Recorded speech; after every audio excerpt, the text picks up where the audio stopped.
Hey everyone, my name is Wayne Congar. I'm the CEO at HUTS. Today we're going to be going over a HUTS development opportunity in Prattsville. And I just want to start with the disclaimer that HUTS itself does not own this parcel. We don't represent the seller and we're not the realtor for it. It's a public listing, like so many of the land listings that we present on land.nyc, where we've evaluated this as a development target. A way where we're able to apply the HUTS development approach and home design approach to create a remarkable place out of what is currently a raw parcel. In this presentation, we'll also go through some of the economics and some of the figures at play when we look at a parcel and some of the ways to think about the steps in developing it from raw land to an improved lot to ultimately a destination property. So let's start here. Here's the vision for this place, that we have a HUTS home positioned in a beautiful mountain parcel up in Greene County, New York. And here's the starting point. A raw lot that has mixed acreage and some conditions that we look at to understand the difficulties and the opportunities around developing this place. And so let's zoom way out, and just understand where we're talking about. If you don't know Prattsville, Prattsville is up in Greene County in what we call kind of the Great Northern Catskills, just past some of the highest peaks in pretty high foothills of the Catskills. You can see New York City here, about 2.5 hours south along I-87. You can see the state lines to the east from Massachusetts and Connecticut. And down to the southwest, you can see the corner of New Jersey and Pennsylvania. And zooming in, you can see what makes Prattsville pretty special. The context of Prattsville is that it's right next to all of the large wilderness and outdoor amenities that you find throughout the Catskills, along with the river towns along the Hudson River, Catskill, Germantown, Saugerties, Tivoli. And specifically, it's near two of the best of the East Coast ski mountains, Windham and Hunter, along with Catskill Wild Forest, one of my favorite hiking destinations in Greene County, and near the river towns of Catskill and Hudson that are both just excellent destinations and close enough for dinner from this location in Prattsville. One of the things that makes this lot special is that it's a mixed lot. It's on an existing subdivision called Deer Pen Run. And this 5-acre lot includes meadow, it includes hardwoods, it includes deciduous and pine trees, and it has great access to utilities from the road. And because it picks up and there's enough topographic difference there, you're able to get some really big views across the Catskills, which in some of the high peaks is not always the case. You don't have enough clearing, or you're too deep down into a hollow to really get much of a view. But from this parcel in Prattsville, you have that opportunity for a grand vista. And so one of the things that we always look at in evaluating a parcel is not just its context and not just its environmental qualities and not just its mix of natural distinctions, but also what does it really mean to develop this place? And so what you see here is that we have kind of marked this as a place that's easy to develop. And what we mean by that is it's readily accessible. It has some cleared areas. It's sort of a meadow landscape where the house site would be. It's easy to access for construction. And it has good road frontage. And at that road, you have cable, electric, and internet available. And so we deem this as a very developable lot where you don't have to do a lot of squinting or go through a lot of groundwork acrobatics before you get to the point of building. It's sort of ready to go. And so here's that lot. Looking from above, you can see the main road on the left curving around, and then you can see the lot picks up and goes back towards the north and goes from meadow and then has a small plateau and then transitions into an upper woods area. And so let's dive into this place a little bit. How are we going to go from a raw parcel into a developed place, and what are some of the costs going to be if we choose to pursue this? Well, the first piece you're always going to look at as your initial capital outlay is going to be on acquisition. This lot is listed at $179,000. That may be what it ends up trading for, or it may go for less. but we'll use the list price for illustrative purposes here. And you'll spend a certain amount on due diligence as well. With any given raw parcel, you want to make sure that it can perk for septic. You want to make sure that its land use and zoning allows for the uses and vision that you have for the property. And you want to do some of that work before you actually close on the property. So we're adding that in here as part of the acquisition cost that you'll spend around a few $1,000s on due diligence, and you'll have this acquisition cost and end up with an initial outlay of around $184,000 to own the lot. And the next thing that we would do in developing this parcel is go through initial improvements. And so improvements here are going to be all of those groundwork conditions that get us to a build ready state. How are we going to be able to what do we have to do to be able to go vertical and come out of the ground before we can start that process? So we need to be able to put in a driveway so you can access the lot and construction equipment can access the lot. We need to put in a well. We need to put in septic, and we need to be able to run power to the home site. And so that's what you see illustrated here, an initial driveway being built. And then we've also called out this idea of marking out a preliminary trail system, and I'll show you why next. But in phase one, we go through lot improvements. We build a driveway. Rule of thumb on driveways in this area is that they usually cost around $7,500 for every 100 feet of driveway. In this case, we're looking at about 150 feet, maybe a little less of driveway.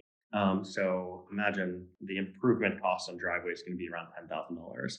Wells usually are around $10,000 to $12,000. Septic, it depends on what the conditions are. Could be upwards of 20, but we'll use $10,000 for illustration purposes here. And running power along along a trench that follows the line of the driveway is probably going to be around $7,500. Sorry, my figure here is wrong, but $184,000 plus $37,500. It's a little over about $221,500.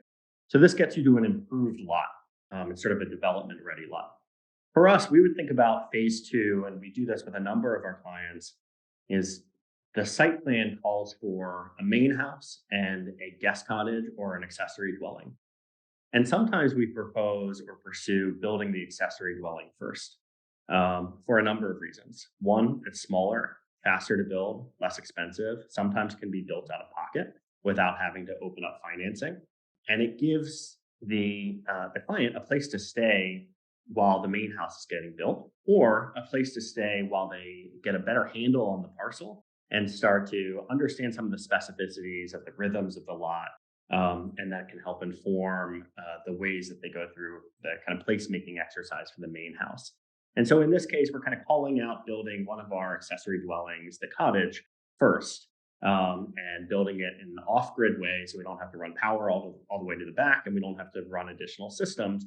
And it gives a way for the ultimate owner to be able to utilize the property as soon as possible and have a place to either turn on revenue a little bit and a place to rent, or a place for them to spend their time while the main house is getting constructed. And so here, just a vision of what our ADU looks like and how it might be placed on the site. And so let's go into phase two of improving the lot, where we're looking at delivering on a place to stay. A good rule of thumb on our ADU construction is accounting for about $300 per square foot. Our cottage is a 200 square foot unit. You should budget around $60,000 for the construction of the ADU, and off-grid systems, including rainwater collection systems and solar and a battery bank, going to run around $10,000 to be able to run this place. So that's an additional $70,000. So now we've got a improved lot ready for development for a big house. We have systems in place, and we have a place to stay from the ADU. And so we're adding the cost of acquisition plus the cost of lot improvements plus the ADU and getting to a total of $291,500. The next phase would be completed destination. And this is sort of the biggest leap forward, where we're actually constructing the house that has been entitled and permitted for this lot. In this case, we are calling for our 3-bedroom L if you guys aren't familiar with our catalog, certainly head over to our Instagram to check out our catalog there, or send me an email afterwards, and we'll make sure that you get our catalog in your inbox. But this three-bedroom L is a 1,700 square foot L-shaped structure. The reason we chose that for this lot is really because of sun path. One of the nice things about this parcel is it has this great sort of southern exposure right where the lot picks up. And so that L shape ends up being kind of a catcher's mitt for the sun as it crosses from east to west. And so we think that this is a really appropriate form that takes advantage of the two directional views and opens up the glazing on the windows and doors on the house to where the sunlight is naturally going to travel. Here you can see an example of it on another lot. And so in this case, the view outside wouldn't be a river or pond front, but instead would be the kind of grand vista of the Great Northern Catskills. And here on the left side of this interior image, you can see that outdoor space where there's really a seamless flow from indoors to outdoors, and the outside really becomes an extension and almost like another room that expands the livable footprint of this home. And so, how do we think about the construction cost on this phase three for the completed destination, where we're really building the primary home? We often think about home costs in a couple of categories, but the two big ones are a conditioned shell and fixtures and finishes. A conditioned shell for us means that it's a completed shell of a home. It's insulated, windows and doors are in, mechanicals are in place. It's warm, dry, and feels like a house, but doesn't have surface finishes in place. No tile, no cabinetry, no decorative lighting. Some of these other pieces that are sort of applied to the interior of the house, but aren't sort of part of the architecture of the home. And so a lot of the pricing for a conditioned shell is based on commodities pricing. What does lumber cost today? What does concrete cost today? What is the going rate for metal roofing? And so as a good rule of thumb, we think about building or executing at somewhere around $250 to $275 per square foot for the conditioned shell. And so this is 1,700 square foot home, and getting to the conditioned shell, it's a good guess that you're going to be around $460,000 on executing.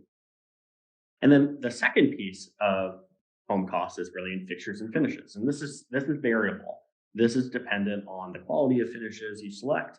If you're working with HUTS, what is the where from our catalog are you choosing? And this is really the spot where you have a lot of levers to drop costs or increase costs. But as a way to come up with a multiple here, let's use $90 a square foot, 1,700 square feet for around $150,000 fixture and finishes budget for all millwork, all cabinetry, all flooring, all decorative lighting, all stone, all tile, all surface finishes. And so now we've got four big line items that are contributing to the overall cost of creating this destination. We have the acquisition cost at $184,000. We have the lot improvements at $37,000. We have the ADU as a secondary structure at $70,000, and we have the main house at $620,000 for a total budget for creating this destination in Prattsville with its beautiful lot and its adjacency to Windham and Hunter and other sort of remarkable natural amenities of the Northern Catskills for around $900,000. But let's go kind of one step further in thinking about this as a real asset and filling out the right side column of our pro forma, where we start to understand if this is a second home or if this is a rental or used for rental, how much of the acquisition and construction costs and improvement costs might we be able to offset through pretty consistent and conservative revenue estimates. And so on our off-grid ADU, we are assuming about 66% occupancy, so 20 nights a month at $225 per night for an annualized average of around $4,500 per month in rental. And then for the main house, with its 3 bedrooms and additional sleeping areas that can sleep comfortably up to 8, we are calling out about 50, somewhere between 50, 55% occupancy, because the assumption is you would want to use the place as well. Quite often, about $450 per night at 16 nights a month occupancy, or $7,200 a month total for an $11,700 a month. Pretty consistent, pretty conservative estimate on the overall potential revenue for this destination. And so this is kind of exemplary of how we think about going from a raw parcel and breaking down the phases and the components of construction, and then playing them out to understand what scale of development makes sense based on the potential of the property as an asset. And this is a specific lot that we think is quite beautiful and could be an amazing project for the person who's interested. So Nathan asks, what are the time frames for each phase? Would love to connect on a new development. Well, acquisition, just some thoughts here on acquisition. We always advise our clients to leave a pretty long due diligence period. Give yourself 60 days to answer a lot of the questions, some of which are weather dependent on the parcel. So you are going to want a perk test to understand the locations and feasibility of a septic, but that's hard to do when the ground is frozen solid. So you have to wait until it thaws. And so you want to give yourself enough time period in the due diligence to make sure that can get done at a moment where the perk test is reflective of the real world conditions of how the lot would be used. And so let's kind of skip past that and imagine we've completed the acquisition. For lot improvements, going to be a little bit contractor dependent, but this is a short driveway. Once it starts, would be built in days. Wells are installed in days. The issue with septic is always getting on the calendar of the limited number of septic engineers that work throughout this specific part of Greene County.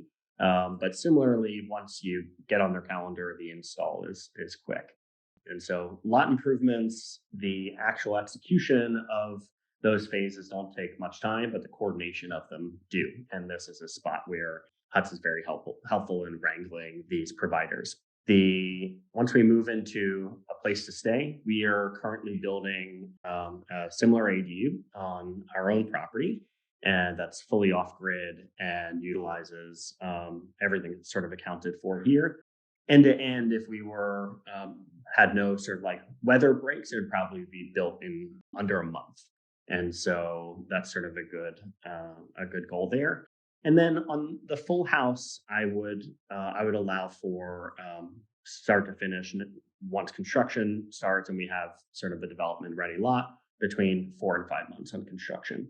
And so all told, let's say this is a lot that you were to acquire tomorrow, I would be looking at somewhere in this sort of like 6 to 8 month region for development timeline. Adam asked, can you build to passive house standards? And so that's a really good question. The passive house is sort of a specific designation. We have in our standards, all of our wall assemblies, all of our roof assemblies, all the R values that we try to achieve far exceed what is required by code. In our material selections, we take pains to look at products and suppliers that are as carbon sensitive as possible. We generally don't deliver at passive house standards, but it is a sort of like upgraded standard type we're looking at the moment. All that to say, extremely high efficiency, extremely tight building envelopes that we deliver through our standards and all of our projects today. Chris asked, do you have an a la carte offer where you would only take care of due diligence and phase one? Yeah, absolutely. It's actually something we were chatting about with our team today. One of the things that we recognize in new construction and new home development that's very different from, say, renovation is that in the world of renovation, projects go sideways based on the condition of the existing house. Like what's behind the mystery of what's behind the drywall is what makes things get out of control. In new construction, it's the land that dictates how smooth the process is going to go. And so we are very keen on being involved early in the development process with our clients and helping them source lots that aren't going to throw up DEP issues, DEC issues, land use problems, requirements for variances or other. And so we have a specific offering that helps our clients source and evaluate parcels and understand their feasibility for development. Adam is asking, do you have a bank you can recommend? Yes. Look, Adam, write me directly after this, but my kind of general perspective on financing in Greene County or rural areas of the Northern Catskills, and really almost rural areas anywhere. So look is to work with local financial institutions.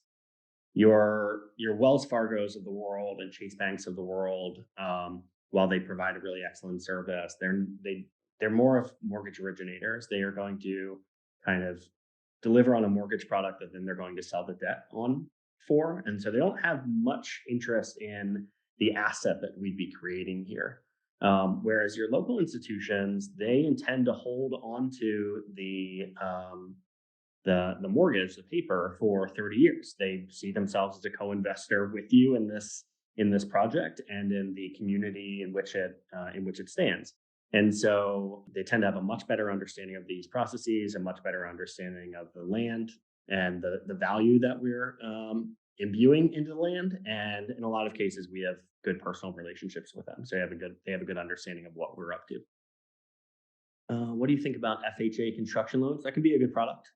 I think I'm by no means a mortgage banker, and any guidance or thoughts here are based on kind of personal experience. But Nathan, these are good questions, and please do write me after this, and I'll put you in touch with someone who's a little bit more qualified to speak to your specific condition and your specific banking needs.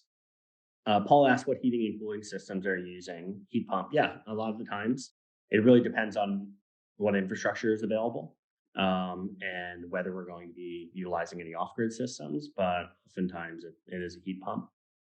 Joseph asked, do you have a network of local contractors you work with? Yeah, absolutely. That's a big part of our effort on an ongoing basis, is vetting contractor partners, understanding their working process, and making sure that we enjoy working with them and that we feel comfortable continuing the relationship with our clients with them. There's really nothing worse than feeling like you're sort of working uphill in sort of a bad relationship with a contractor.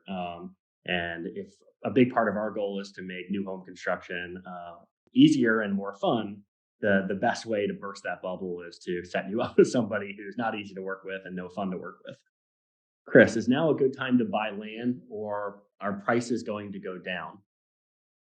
Interesting question. Again, this is from our personal experience running our land subscription service and evaluating land all the time. And so from our personal experience, one of the big opportunities I see at the moment, Chris, is that lots of folks starting 2 or 3 years ago in the early pandemic bought land with the ambition to do projects like this.